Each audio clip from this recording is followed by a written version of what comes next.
ओम शांति। आज हम बात करेंगे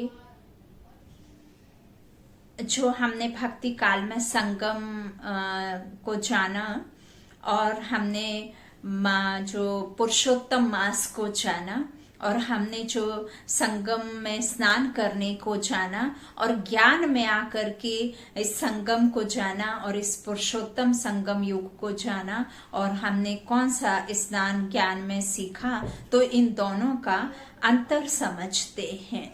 भक्ति काल में हमने जो साल में एक बार पुरुषोत्तम मास आता था, उसमें स्नान करके अनुभव करते थे कि कार्तिक मास में नहाना, इसमें नहाना, उसमें नहाना, उससे बैकुंठ जाते हैं, या इस तरह से जो दंत कथाएं सुनी या ऐसा किया भी, या गंगा स्नान करने से पाप धुलते हैं, ऐसा होता है, वैसा होता है। इस तरह से बहुत सारे जो भक्ति काल में किए भी हैं। मैंने तो कभी नहीं किया, शुक्रिया बाबा जो आपने ऐसा कभी कराया ही नहीं। मैं अपना बताऊं तो ना तो मैंने कभी गंगा स्नान किया, गंगा तट पर गई ही नहीं आज तक। ये भी ईश्वर का मेरे ऊपर बहुत बड़ा वो है। और दूसरा, मैंने कभी भी इस तरह से जो है पुरुषोत्तम मास में, कार्तिक मास में कभी सुबह उठ के नहीं नहाया, कभी भी नहीं नहाया, और ना ही कभी हमने उस चीज को जानने की कोशिश की कि क्या है एक्चुअल में वो सब चीजें, है ना। तो ज्यादा शास्त्रों में मैंने ध्यान ही नहीं लगाया। तो मैं बताती हूँ कि इन दोनों में अंतर क्या है। अभी भी भक्ति काल में लोगों का जो चलना हो रहा है या जो चलते हैं, तो वह अभी भी यही समझते हैं कि जो कार्तिक मास में नहा लेना या पुरुषोत्तम मास में सुबह ब्रह्म मुहूर्त में उठ करके नहा लेना, तो उससे हमारा जीवन सफल हो जाएगा, हम जो मांगते हैं वह पूरा हो जाएगा, जो हमारी मन्नत है वो पूरी हो जाएगी। इस तरह से मन में रहता है और करते भी हैं लोग, और गंगा स्नान भी करते हैं। और जो संगम स्नान होता है, जो साल में एक बार संगम होता है नदियों का, नहीं पता उसका उतना डिटेल, उसमें स्नान करने का, तो देखिए आपने इतने जन्मों में कितने बार गंगा स्नान किया होगा और कितने बार आपने जो है कहना चाहिए कि पुरुषोत्तम मास नहाया होगा, कार्तिक मास नहाया होगा, कथा सुनी होगी, सब किया होगा। तो यदि आपको कोई कष्ट है, कोई बीमारी है या कोई आपकी मानता है, तो क्या वो पूरी हो गई? क्या आप दुख से सुखी हो गए? क्या आपकी आत्मा तृप्त हो गई? आप कभी भी उस गंगा स्नान के बाद में, उस पानी के गंगा स्नान के बाद में, तन को धो लेने के बाद, क्या आपको कभी किसी ने कष्ट नहीं दिया? क्या किसी से दुख नहीं मिला? क्या आपने किसी को क्रोध में आकर के या इस तरह से कोई बात नहीं कही? क्या आपने किसी को दुखी नहीं किया? क्या आपको ऐसा लगा कि मेरे पाप सब धुल गए, या मैं बिल्कुल एकदम निश्चिंत और शांत और एकदम दुख से न्यारी हो गई हूँ, या मेरे घर में पूरी सुख ही सुख है, हर एक आत्मा सुखी हो गई है? क्या ऐसा आपको अनुभव हुआ है? या ऐसा हो अनुभव होने के साथ साथ क्या ये रियलिटी है आपके जीवन की? तो मैं कहूंगी शायद ही हुआ होगा। किसी के साथ असंभव है कि आप गंगा तट पर या पुरुषोत्तम मास नहा लेने से, उस पानी से तन को धो लेने से आपके अंतर का मैल गया होगा, या आपने आत्मा का नॉलेज आपको मिल गया होगा, या आपको इस दुख का कारण पता चल गया होगा, या इस तन को धो लेने से आपके मन के विकार खत्म हो गए होंगे, या आत्मा में जो दुख भरा हुआ है वो उस गंगा जल से आपके वो आत्मा के दुख खत्म हो गए होंगे, या आपके रोग विनाश हो गए होंगे। ऐसा तो मुश्किल है। हाँ, ये जरूर है। कई बार हम क्या होता है कि गंगा जल से स्नान करते वक्त ये जरूर सोचते हैं कि ये तो हम गंगा जल है, हमारे पॉजिटिव थॉट जो है कि हम इसको लगा लेंगे, इससे ऐसे ऐसे लेप कर लेंगे तो हमारा ये जो कुष्ठ रोग या कुछ भी रोग है तो वो खत्म हो जाएगा, ऐसा कुछ। तो वो संकल्प करके रोज रोज लगाएंगे तो आपका संकल्प काम कर सकता है, लेकिन वो गंगा जल से आपका जो है रोग ठीक नहीं हो सकता, क्योंकि वो तो तन को धोता है, मन के मैलेपन को वो खत्म नहीं कर सकता और ना ही मन के विकारों को खत्म कर सकता। तो आइए अब हम यथार्थ पुरुषोत्तम संगम युग का और ज्ञान गंगा में स्नान करने का जानते हैं कि रियलिटी यथार्थ में क्या है। तो ज्ञान में आकर के हमसे ईश्वर कहते हैं मीठे बच्चे, पुरुषोत्तम संगम युग 5000 वर्ष का एक कल्प है, पूरा कल्प जिसमें 4 युग होते हैं, सतयुग, त्रेता, द्वापर, कलयुग।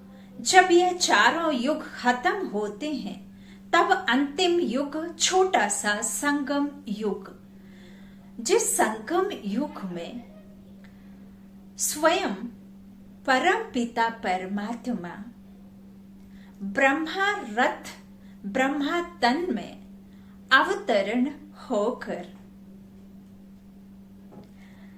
अपना परिचय देते हैं।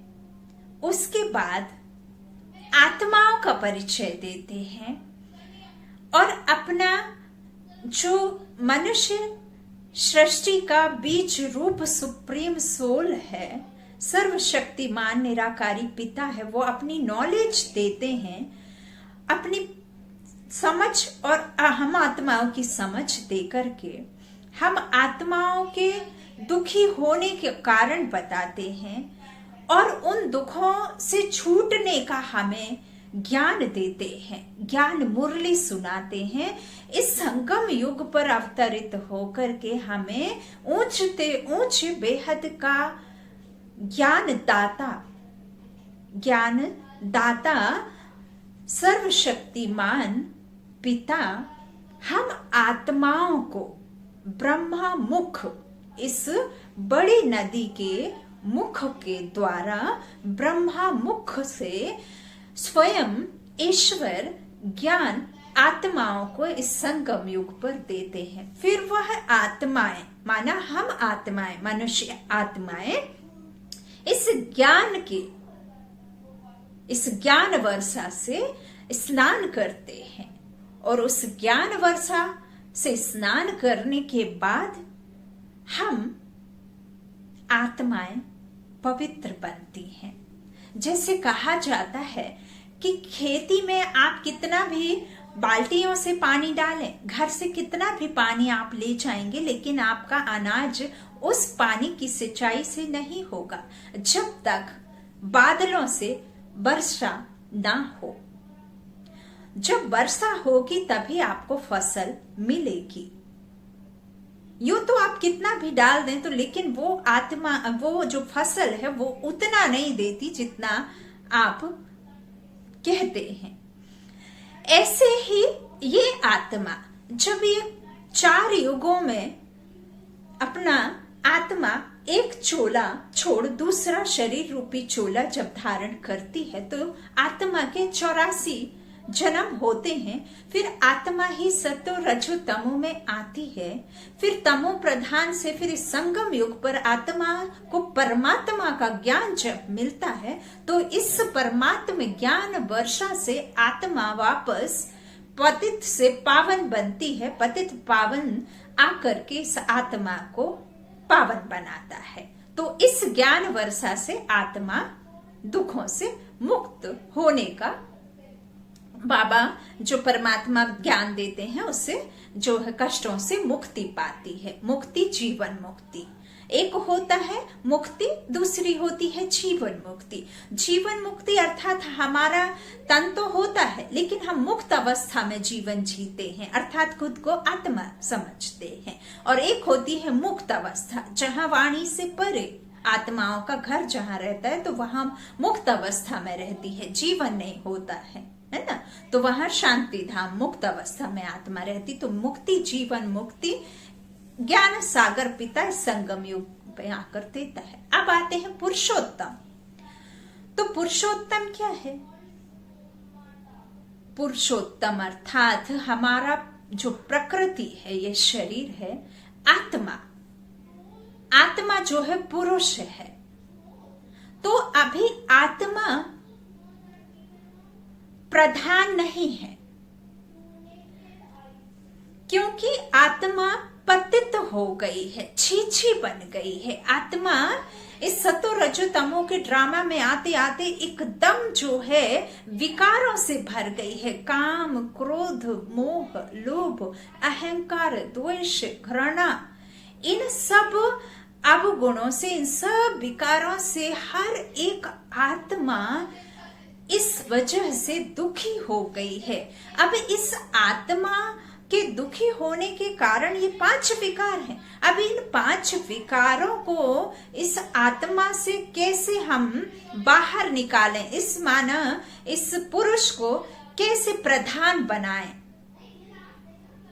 है ना। छीछी से हमें श्रेष्ठ बनना है ना, छीछी दुनिया से। तो हम इस आत्मा में कैसे वह जो संभव है, तो यह परम पिता परमात्मा हम आत्माओं को आकर के जो पतित आत्मा है उसे उत्तम बनाते हैं। और यह शरीर भी, यह प्रकृति, यह शरीर रूपी तन को भी पावन बनाते हैं। वो लेकिन सतयुग में मिलता है, अभी नहीं। तो यह संगम युग का स्नान जो ज्ञान सागर पिता ज्ञान मुरली ज्ञान रत्नों से आत्मा को शुद्ध करते हैं, भरते हैं आत्मा रूपी झोली को और आत्मा को पावन बनाते हैं। यह ज्ञान पिता के ज्ञान सागर पिता के ज्ञान के बिना यह आत्मा कभी भी पावन नहीं बन सकती। शरीर के धोने से कोई भी पावन नहीं बनता, कोई भी अपने पापों से मुक्ति नहीं पा सकता, कोई भी अपने कष्टों से छूट नहीं सकता जब तक स्वयं ईश्वर अपने ज्ञान के द्वारा हम आत्माओं को शुद्ध ना कर दें। तो यह है बेसिकली यथार्थ रीति ज्ञान स्नान करना, ज्ञान गंगा में नहाना। इस पुरुषोत्तम संगम युग पर इस ज्ञान में आकर के इस ज्ञान को आत्मा धारण करती है, शरीर धारण नहीं करता है, आत्मा धारण करती है।